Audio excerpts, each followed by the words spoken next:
Hello friends, എല്ലാവർക്കും Sumi's tasty kitchen എന്ന YouTube ചാനലിലേക്ക് സ്വാഗതം.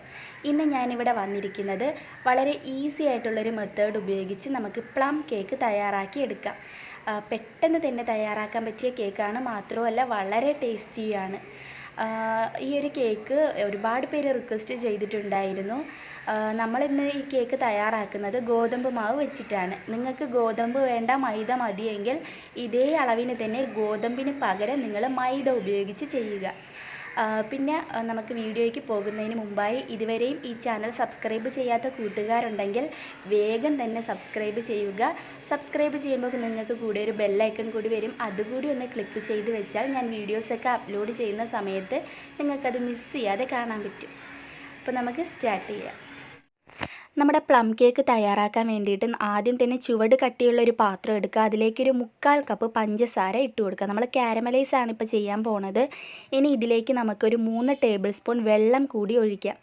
എന്നതിന് ശേഷം മാത്രമേ നിങ്ങൾ ഫ്ലെയിം ഓൺ ചെയ്യാൻ പാടുള്ളൂ. എന്തായാലും ഞാൻ ഇവിടെ ഫ്ലെയിം ഓൺ ചെയ്യാൻ പോവുകയാണ്. ഇനി ഒരു മീഡിയം ഫ്ലെയിമിലിട്ടിട്ട് ഈ പഞ്ചസാര കംപ്ലീറ്റ് മെൽറ്റ് ആവുന്നവരെ വെയിറ്റ് ചെയ്യുക.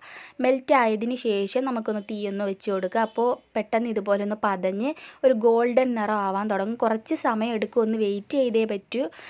ഇനി ഇതുപോലെ ഗോൾഡൻ നിറം ആവാൻ തുടങ്ങുമ്പോഴേ നിങ്ങൾ തീ അങ്ങ് കുറച്ചേക്കും. ഇത് കുറേ സമയം എടുത്തോട്ടോ, 7-8 മിനിറ്റിന് ശേഷമാണ് ഇതുപോലെ നല്ലൊരു കളറ് വന്നത്.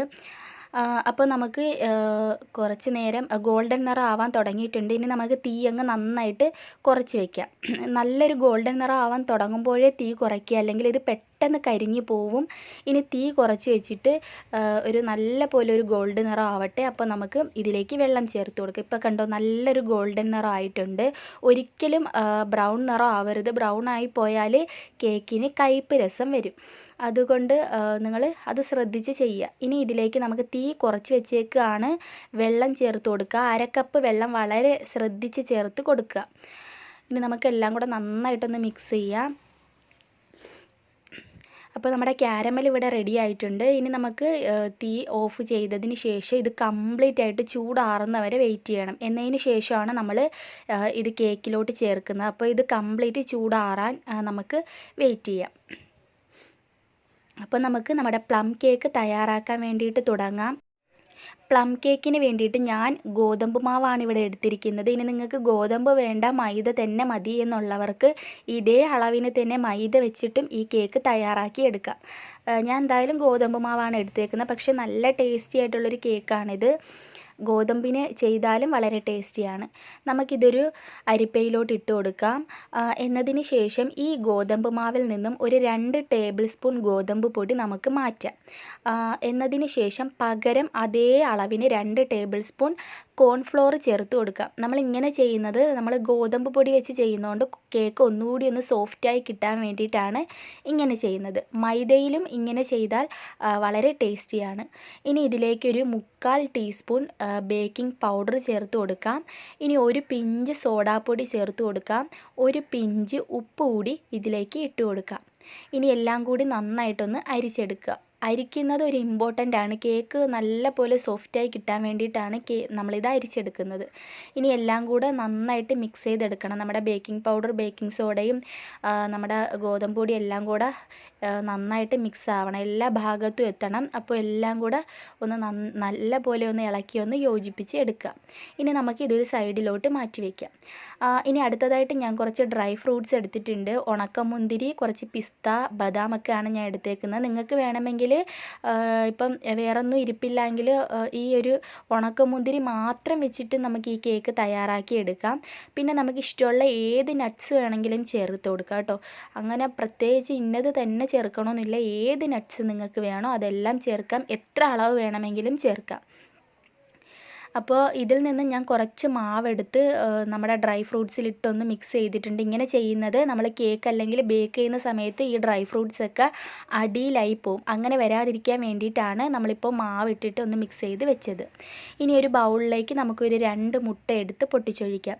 മുട്ട പ്രത്യേകം ശ്രദ്ധിക്കണം, റൂം ടെമ്പറേച്ചറിലുള്ള മുട്ട എടുക്കുക. ഒരു 1/4 ടീസ്പൂൺ പട്ട പൊടിച്ചത് ചേർക്കുക. ഒരു 3-4 ഏലക്ക. എൻ്റെ അടുത്ത് ഇപ്പോൾ ഏലക്കയുടെ പൊടി ഇല്ലാത്തതുകൊണ്ട് ഞാൻ ഏലക്കയാണ് ഇട്ടേക്കുന്നത്. കുഴപ്പമില്ല, ഏലക്ക ഒന്ന് തല്ലി ഇട്ടാൽ മതി. ഇനി ഒരു 1/4 ടീസ്പൂൺ ജാതിക്ക പൊടിയാണിത്, അതുകൂടി ഇട്ട് കൊടുക്കുക. എന്നതിന് ശേഷം നന്നായിട്ടൊന്ന് മിക്സ് ചെയ്യുക. ജാതിക്ക പൊടിച്ചത് ഞാൻ എല്ലാം കൂടെ ഉള്ള പൊടി കേട്ടോ, നമ്മൾ പട്ട, ജാതിക്ക, അതുപോലെ ഗ്രാമ്പു, ഇത് 3ഉം കൂടെ പൊടിച്ചിട്ടാണ് ഞാൻ ചേർത്തത്. ഇനി ഇതിലേക്ക് ഒരു 1/2 ടീസ്പൂൺ വാനില എസൻസ് കൂടി ചേർത്തിട്ട് ഒന്നുകൂടി നന്നായിട്ടൊന്ന് മിക്സ് ചെയ്തെടുക്കുക. 1 മിനിറ്റെങ്കിലും ഒന്ന് നന്നായിട്ടൊന്ന് അടിച്ച് പതപ്പിച്ചെടുക്കുക. പിന്നെ ഇനി വാനില എസൻസ് ഇല്ലെങ്കിലും കുഴപ്പമില്ല, നല്ല ഫ്ലേവർ ഇതിന് കിട്ടും, ഞാൻ ചേർത്തതന്നേ ഉള്ളൂ. ഇനി നമ്മളെല്ലാം കൂടെ നേരത്തെ മിക്സ് ചെയ്ത് വെച്ച് നമ്മുടെ ഡ്രൈ ഇൻഗ്രീഡിയൻസ് കുറച്ച് ചേർക്കുക. എന്നതിന് ശേഷം നമ്മൾ നേരത്തെ റെഡിയാക്കി വെച്ച് നമ്മളെ കാരമൽ കുറേശ്ശെയായിട്ട് ഇതിലേക്ക് ഒഴിച്ചു കൊടുക്കാം. എല്ലാം കൂടെ ഒന്നിച്ച് ഒഴിക്കരുത്. അതുപോലെ തന്നെ നിങ്ങൾ ഇളക്കി യോജിപ്പിച്ചെടുക്കുമ്പോൾ പെട്ടെന്ന് അങ്ങ് ഇളക്കിയെടുക്കണ്ട, മെല്ലെ മെല്ലെ ഒന്ന് മിക്സ് ചെയ്തെടുത്താൽ മതി. പിന്നെ കംപ്ലീറ്റ് ആയിട്ട് മിക്സ് ആവാൻ നിൽക്കേണ്ട, ബാക്കി നമുക്കെല്ലാം ചേർത്തിട്ട് കംപ്ലീറ്റ് മിക്സാക്കി എടുത്താൽ മതി. ഞാൻ ബാക്കി ഡ്രൈ ഇൻഗ്രീഡിയൻസ് ഇട്ടിട്ടുണ്ട്. ഇനി നമുക്ക് നമ്മളെ കാരമലൈസ് ബാക്കി ഇരിക്കുന്നില്ലേ, അതെല്ലാം കുറേശ്ശെയായിട്ട് ഇതിലേക്ക് മെല്ലെ മെല്ലെ ചേർത്ത് യോജിപ്പിച്ച് എടുക്കാം. എല്ലാം കൂടെ അങ്ങ് ഒന്നിച്ച് ഒഴിക്കേണ്ട ആവശ്യമില്ല, ഇതുപോലെ മെല്ലെ മെല്ലെ വേണം യോജിപ്പിച്ച് എടുക്കാൻ വേണ്ടിയിട്ട്. ഇനി നമുക്കിതിലേക്ക് ഓയിൽ ചേർക്കാം, അതുപോലെ ബട്ടർ. ഞാൻ എന്തായാലും ഇതിലേക്ക് ബട്ടറാണ് ചേർക്കാൻ പോകുന്നത്. ഇനി നിങ്ങൾക്ക് ഓയിൽ ഉള്ളുവെങ്കിൽ ഓയിൽ ചേർത്താലും കുഴപ്പമൊന്നുമില്ല, രണ്ടും നമുക്കിതിലേക്ക് ചേർത്ത് കൊടുക്കാം. ഞാൻ എന്തായാലും ഇതിലേക്ക് ബട്ടർ ചേർക്കുന്നുണ്ട്. ഒരു വലിയൊരു ടേബിൾ സ്പൂൺ ബട്ടറാണ്, റൂം ടെമ്പറേച്ചറിൽ ഇരുന്ന് നല്ല സോഫ്റ്റായി ഉള്ള ബട്ടറാണിത്. ഞാൻ ഇതിലേക്ക് ഡയറക്റ്റായിട്ട് ചേർത്തിട്ടുണ്ട്. ഇനി ഇച്ചിരി ഹാർഡായിട്ടിരിക്കുകയാണെങ്കിൽ നിങ്ങൾ അടുപ്പിൽ വെച്ചിട്ട് ഒന്ന് മെൽറ്റ് ചെയ്തിട്ട് ചേർക്കുക. ഇനി നമുക്ക് മെല്ലെ മെല്ലെ എല്ലാം കൂടെ ഒന്ന് നന്നായിട്ടൊന്ന് ഇളക്കി യോജിപ്പിച്ച് എടുക്കാം. ഇനി ഇതിലേക്ക് നമുക്ക് ചേർക്കേണ്ടത് നമ്മുടെ ഡ്രൈ ഇൻഗ്രീഡിയൻസ് ആണ്, അതുകൂടി ഇതിലേക്ക് നമുക്ക് ഇട്ട് കൊടുക്കാം. നമ്മൾ കുറച്ച് മാവുമായിട്ട് മിക്സ് ചെയ്തില്ലേ, അതുകൂടി ഇട്ട് കൊടുക്കുക. നമ്മൾ ഡയറക്റ്റായിട്ട് ഈ ഡ്രൈ ഫ്രൂട്ട്സ് ഇതിലേക്ക് ഇട്ട് കൊടുക്കുകയാണെങ്കിൽ എല്ലാം കേക്ക് ബേക്കായി വരുന്ന സമയത്ത് ഇതെല്ലാം അടിയിൽ തങ്ങി നിൽക്കും. അങ്ങനെ വരാതിരിക്കാൻ വേണ്ടിയിട്ടാണ് നമ്മൾ മാവുമായിട്ട് മിക്സ് ചെയ്ത് ചേർത്തത്. പിന്നെ ഓവർ മിക്സിങ് പാടില്ല. എൻ്റെ അടുത്ത് ഒരു 2-3 പേര് പറഞ്ഞു കേക്ക് ബേക്ക് ചെയ്യുമ്പോൾ കട്ടിയായി പോകുന്നു എന്ന്. അത് നിങ്ങൾ ഇതുപോലെ ഇളക്കുന്ന സമയത്ത് വീണ്ടും ഇളക്കിക്കൊണ്ടേ ഇരിക്കരുത്. ഇപ്പം നന്നായിട്ട് മിക്സായാൽ പിന്നെ ഇളക്കാനായിട്ട് നിൽക്കേണ്ട. പിന്നെ ഞാൻ ഓവൻ ഇല്ലാതെ ചെയ്യുന്ന ഇഡ്ഡലിക്കുട്ടകത്തിലാണ്. അതുപോലെ നിങ്ങൾക്ക് കുക്കറിലോ ഇഡ്ഡലിക്കുട്ടകത്തിലോ സോസ് പാനിലോ ഒക്കെ ബേക്ക് ചെയ്യാം. താഴെ ഞാൻ ഡിസ്ക്രിപ്ഷൻ ബോക്സിൽ ലിങ്ക് കൊടുത്തിട്ടുണ്ട്, അറിയാത്തവരുണ്ടെങ്കിൽ കാണുക. പിന്നെ ഈ ഒരു കേക്ക് ഓവൻ ഇല്ലാതെയാണ് ബേക്ക് ചെയ്യുന്നതെങ്കിൽ ആദ്യം പ്രീഹീറ്റ് ചെയ്യുക. ഇഡ്ഡലി കുട്ടുവാണെങ്കിലും കുക്കറാണെങ്കിലും ശരി, പ്രീഹീറ്റ് ചെയ്യുക. ഒരു 5 മിനിറ്റ് ഹൈ ഫ്ലെയിമിൽ പ്രീഹീറ്റ് ചെയ്തിട്ട് ഈ ഒരു ടിന്ന് അതിലേക്ക് ഇറക്കി വെച്ചിട്ട് നമുക്ക് ബേക്ക് ചെയ്തെടുക്കാം. ഇനി ഓവനിലാണ് ബേക്ക് ചെയ്യുന്നതെങ്കിൽ ഒരുപാട് പേര് പറഞ്ഞു ഓവനിലൊന്ന് ബേക്ക് ചെയ്ത് കാണിക്കണം എന്ന്. ഞാൻ OTGയിലാണ് ബേക്ക് ചെയ്യുന്നത്. 170 ഡിഗ്രിയിൽ ടെമ്പറേച്ചർ 170 ഡിഗ്രി സെറ്റ് ചെയ്യുക. സെക്ടർ മോഡ് എന്ന് പറയുന്നത് താഴേന്ന് മുകളിലുള്ള ചൂട് വേണം, അത് സെറ്റ് ചെയ്ത് കൊടുക്കുക. പിന്നെ ആദ്യം 10 മിനിറ്റ് ഇത് പ്രീഹീറ്റ് ചെയ്യുക. അപ്പോൾ നമ്മൾ കേക്ക് ബാറ്റർ നിങ്ങൾ തയ്യാറാക്കുന്ന സമയമില്ല, ആ സമയത്ത് നിങ്ങളൊന്ന് പ്രീഹീറ്റ് ചെയ്തിടുക. എന്നതിന് ശേഷം കേക്ക് ബാറ്റർ ഇതിനുള്ളിലേക്ക് വെക്കുക. ഇനി നമുക്കിത് ബേക്ക് ചെയ്യേണ്ട ഒരു 30 മിനിറ്റ് നമുക്ക് സമയം കൊടുക്കാം.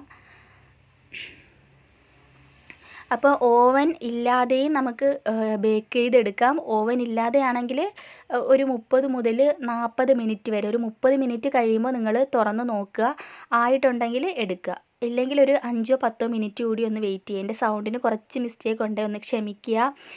ഞാൻ നമ്മുടെ കേക്കിൽ കുറച്ച് ചെറീസ് കൂടി ഇട്ടിട്ടുണ്ട് മുകളിൽ, ഞാൻ മറന്നുപോയി ചേർക്കാൻ വേണ്ടിയിട്ട്. നമ്മൾ നേരത്തെ ഡ്രൈ ഫ്രൂട്ട്സ് ചേർത്തില്ലേ, അപ്പോൾ നമുക്ക് കേക്കിനുള്ളിൽ തന്നെ ഇത് ചേർക്കാം. അപ്പോൾ നമുക്ക് എന്തായാലും ഒരു 30 മിനിറ്റ് വെയിറ്റ് ചെയ്യാം.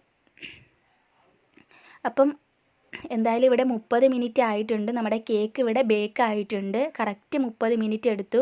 എനിക്ക് തോന്നുന്നു ഓവൻ ഇല്ലാതെ 30 മിനിറ്റ് ആവേണ്ടി വരില്ല എന്ന് തോന്നുന്നു. അപ്പോൾ നിങ്ങൾ എന്തായാലും ഒരു 25 മിനിറ്റ് ആകുമ്പോൾ തുറന്ന് നോക്കുക. അതിന് മുമ്പ് നിങ്ങൾ ഓവൻ ഇല്ലാത്തവർ ഇടയ്ക്കിടയ്ക്ക് തുറന്ന് നോക്കിക്കൊണ്ടിരിക്കരുത്, കാരണം നടുക്ക് ഭാഗം കുഴിഞ്ഞു പോകും. എനിക്കും അബദ്ധം പറ്റിയിട്ടുള്ളതാണ്. എന്തായാലും ഇനി നമുക്ക് ഈ ഒരു കേക്ക് നന്നായിട്ട് കംപ്ലീറ്റ് ചൂടാറുന്നവരെ ഒന്ന് വെയിറ്റ് ചെയ്യാം. ശരിക്കും നല്ല മണമാണ് വരുന്നത് കേട്ടോ, നല്ല ഫ്ലേവറാണ് വരുന്നത്. അപ്പോൾ നമുക്ക് കംപ്ലീറ്റ് ഇത് തണുത്തതിന് ശേഷം കട്ട് ചെയ്യാം. അപ്പോൾ എന്തായാലും നമ്മുടെ കേക്ക് ഞാനിവിടെ കട്ട് ചെയ്യാൻ പോവുകയാണ്. ശരിക്കും നല്ല ഫ്ലേവർ വരുന്നുണ്ട്. അപ്പോൾ ഞാൻ ഇത് ടേസ്റ്റ് ചെയ്തിട്ട് ഞാൻ പറയാം ഇതെങ്ങനെയുണ്ടെന്ന്. അപ്പോൾ നമുക്ക് കേക്ക് ഒന്ന് കട്ട് ചെയ്ത് എടുക്കാം.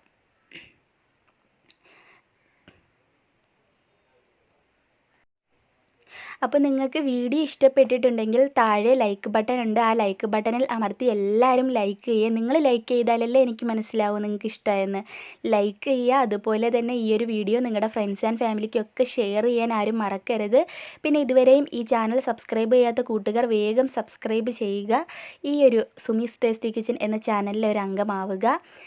ആഹാ, സൂപ്പർ ടേസ്റ്റാണ്. ശരിക്കും ഗോതമ്പ് പൊടിയാണെന്ന് പറയുകയില്ല, നല്ല ടേസ്റ്റി ആയിട്ടുണ്ട്. ട്രൈ ചെയ്ത് നോക്കുക. എല്ലാവരും ട്രൈ ചെയ്ത് നോക്കി നിങ്ങളുടെ കമൻസ് എന്നെ അറിയിക്കുക.